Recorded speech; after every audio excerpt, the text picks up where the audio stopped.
অনেকে বলে আমরা নাকি নির্বাচন চাই। আমরা অবশ্যই নির্বাচন চাই এবং নির্বাচন হইতেই হবে। বরং আমরা দেখতে পাচ্ছি নির্বাচন ঠেকানোর জন্য আরো অন্যান্য রাজনৈতিক দল এখন ঐক্যবদ্ধ হচ্ছে। তারা নির্বাচন ঠেকাই দিতে চায় কিভাবে? তারা সংস্কার ঠেকাই দিতে চায়, তারা বিচার ঠেকাই দিতে চায়। বিচার এবং সংস্কার ঠেকানোর মধ্য দিয়ে, জুলাই ঘোষণাপত্র ঠেকানোর মধ্য দিয়ে তারা হচ্ছে নির্বাচন পিছিয়ে দেওয়ার চেষ্টা করছে। এখন আমাদের এটাকে একটা প্যাকেজ আকারে দেখতে হবে, এটাকে আলাদা দেখা যাবে না। বিচার, সংস্কার, জুলাই ঘোষণাপত্র এবং নির্বাচনের একটা প্যাকেজ একসাথে দিতে হবে।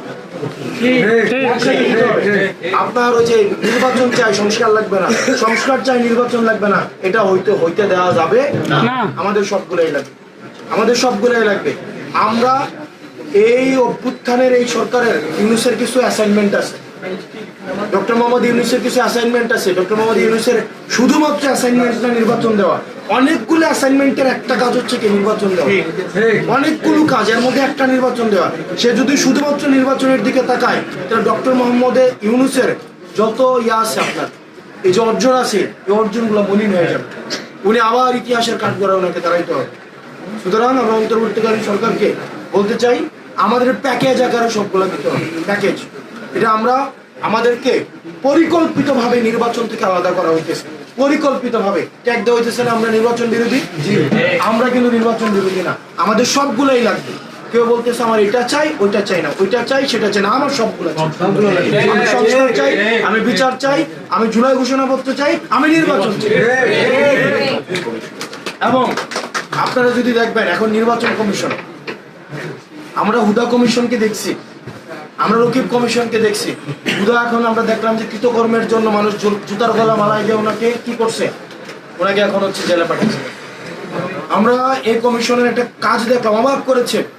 মিটিং এর আগে কি সিদ্ধান্ত হয় না মিটিং করে সিদ্ধান্ত হয়? আমরা দেখলাম তারা একটা সিদ্ধান্ত নিয়ে এটা আগে জানাইছে, জানানোর পরে তারা হচ্ছে মিটিং করছে। তারা যদি তাহলে দেখা যাবে নির্বাচনের আগে ফলাফল আগেই নির্ধারণ করবে, নির্ধারণ করে নির্বাচন করবে, তারপর হচ্ছে মানুষকে। এই যে আবার একটা সাজানো একটা পরিকল্পিত ছক আমরা দেখতে পাচ্ছি, এগুলা মিলে যাচ্ছে। এটা আবার একটা ফেসিজমকে আবার হচ্ছে রিহেবিলিটেট করা, পুনর্বাসন করার এই যে ছকগুলা স্ট্র্যাটেজিগুলা মিলতেছে। এই কমিশন আপনারা হচ্ছে ছাত্রদের রক্তের উপর দিয়ে হচ্ছে আপনারা কমিশনে বসেছেন, আপনারা বসেছেন। এবং এই কমিশনের মধ্যে আমরা দেখতে পাচ্ছি কারো কারো আচরণ গতিবিধি সন্দেহজনক। তারা দেখা যায় আপনি যদি খেলেন আপনাকে মাঠে এসে খেলতে হবে। আপনার দর্শক সারি থেকে খেলাকে নিয়ন্ত্রণ করার আপনার কোনো অধিকার নাই। সুতরাং যারা দর্শক সারিতে বসে, এখন দেখা যাচ্ছে অনেকে দর্শক সারিতে বসে ক্যান্টনমেন্ট থেকে, বিদেশ থেকে খেলাকে নিয়ন্ত্রণ করতে চায়। আপনারা যদি খেলতে হয় তাহলে আপনারা মাঠে আসেন, মাঠে এসে আপনি লিগ্যালি আপনি আমাদেরকে অন্যদেরকে যার সাথে খেলবেন তাকে হারান, কোনো সমস্যা নাই। কিন্তু মাঠের বাইরে বসে হচ্ছে রেফারি নিয়ন্ত্রণের মধ্য দিয়ে আপনি খেলাকে নিয়ন্ত্রণ করবেন, এই ফাউল খেলা হচ্ছে আর বাংলাদেশ গ্রহণ করবে। আমরা দেখতে পাচ্ছি যে রেফারি হচ্ছে কি দিচ্ছে, গোল দিয়ে দিচ্ছে। রেফারি যদি খেলতে হয় তাহলে প্লেয়ার হয়ে খেলতে হবে, দর্শক যদি খেলতে হয় তাকে প্লেয়ার হয়ে খেলতে হবে। কোনো কোচ, কোনো রেফারি, কোনো দর্শক প্লেয়ারের ভূমিকা আর বাংলাদেশে নিতে পারবে না। আমরা দেখতে পাচ্ছি এগুলো এখনো এই ষড়যন্ত্রগুলো চলছে। মাঠের বাইরে থেকে ফাউল করার চেষ্টা করছে। 5 আগস্ট যেভাবে হাসিনাকে রেড কার্ড দেখিয়েছে মানুষ, ঠিক একইভাবে আমরা রেড কার্ড দেখানোর জন্য প্রস্তুতি নিতে হবে।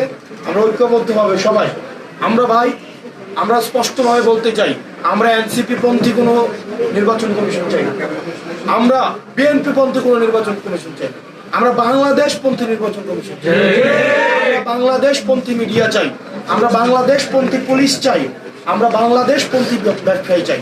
কোন রাজনীতিকে যারা ব্যবসায়ীর ছদ্মবেশে রাজনীতিকে নিয়ন্ত্রণ করে, যারা মিডিয়ার ছদ্মবেশে রাজনীতিকে নিয়ন্ত্রণ করে, যারা হচ্ছে আপনার হচ্ছে নির্বাচন কমিশনের বা কোনো সাংবিধানিক প্রতিষ্ঠানের ছদ্মবেশে যারা রাজনীতিকে নিয়ন্ত্রণ করে, তারাই হচ্ছে ফাউল করে।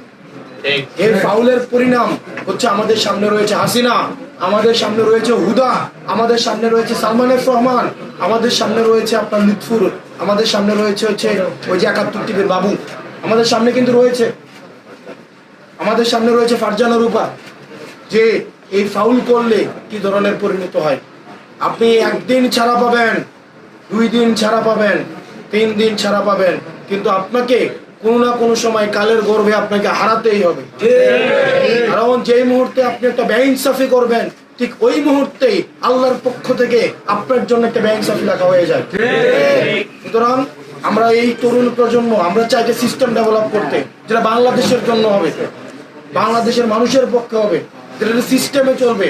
আমাদের দেখা হয়েছে বাংলাদেশে বর্তমানে দেখা গেছে ব্যক্তি পূজাই সিস্টেম হয়ে গেছে, বরং একটা সিস্টেম অনুযায়ী দেশ চলার কথা দেখা গেছে এখন হচ্ছে ব্যক্তি পূজাটাই একটা সিস্টেম। এই কারণে এটা আমাদের পরবর্তী বাংলাদেশটা আমাদেরকে, যেহেতু এই দেশে আমাদের থাকতে হবে। আমাদের দেশটা হচ্ছে প্রচন্ড ভণ্ডামিপূর্ণ একটা দেশ। যারা যোগাযোগের দায়িত্ব থাকে সে বাসে ওঠে না, যে চিকিৎসার দায়িত্ব থাকে সে সিঙ্গাপুরে চিকিৎসা করাইতে যায়। তেমন আমাদের স্বাস্থ্য উপদেষ্টা উনি কিন্তু নিজে বিদেশে চিকিৎসা করাইতে যায়। আমাদের আহত শহীদ চিকিৎসা, আহত পরিবারের এখনই চিকিৎসা পায় না, উনি নিজে বিদেশে কয়েকবার চিকিৎসা নিতে গেছে। এটা বলার কারণে আবার উনি আবার নাখোশ নাকি হয়েছে। সেজন্য আমাদেরকে এমন একটা রাষ্ট্র ব্যবস্থা করতে হবে যে উৎপাদন করতে হবে তাকেও ভোগ করতে হবে। যে সরকারি, আমি জেলা স্কুলের, আপনি যদি যিনি ডিসি ওনার ছেলেকে আপনি সরকারি স্কুলে পড়েন, দেখবেন শিক্ষা ব্যবস্থা ভালো হয়ে গেছে। আপনি দেখবেন সবগুলা সরকারি কর্মকর্তাকে সরকারি হসপিটালে চিকিৎসা নিশ্চিত করতে বলেন, তাহলে দেখবেন চিকিৎসা ভালো হয়ে গেছে। আপনি সবগুলা আমলাকে পাবলিক বাসে চড়তে বলেন, দেখবেন বাস সিস্টেম ভালো হয়ে গেছে। আপনার দেশের রাজনীতিবিদদের ছেলেদেরকে দেশে রেখে পড়াইতে বলেন, দেখবেন যে ভালো হয়ে গেছে। কিন্তু আমাদের রাজনীতিবিদদের সন্তানদের পড়ায় কোথায়? মার্কেট করতে যায় সিঙ্গাপুর। তারা আবার হচ্ছে আমাদের দেশের জন্য হচ্ছে বড় বড় হচ্ছে লেকচার। সেই জন্য আমাদের ঐক্যবদ্ধ থাকতে হবে। আমাদের অনেক সীমাবদ্ধতা আছে। যেমন আব্দুল্লাহ, আমার নাম আব্দুল্লাহ, ওনার ছেলের বয়সে আমি, ওনার টোটাল কর্মের বয়স আমাদের নাসির ভাইয়ের আর আমার একত্রিত বয়স সমান না। সুতরাং আমাদের ভুল থাকবে, আমাদের সীমাবদ্ধতা থাকবে, আমাদের হচ্ছে অনেক ভুল থাকবে।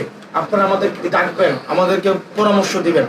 আপনারা পরামর্শ, আমি তো আপনাদের সন্তানের মধ্যে আরেক আব্দুল্লাহ, আমরা আরেক ইমতিয়াজ, আমরা আপনারা যদি পরামর্শ না দেন, আমরা বলেন আমরা আর কে পরামর্শ দিবেন বলেন? সবাই তো আমাদেরকে শত্রু জ্ঞান করতেছে।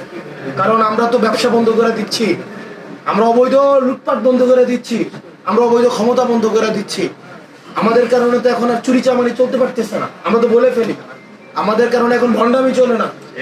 সুতরাং আমাদেরকে শত্রু জ্ঞান করবে, কিন্তু দিন শেষে অভিভাবক হয়ে আপনারাই আমাদের মাথায় হাত রাখতে হবে।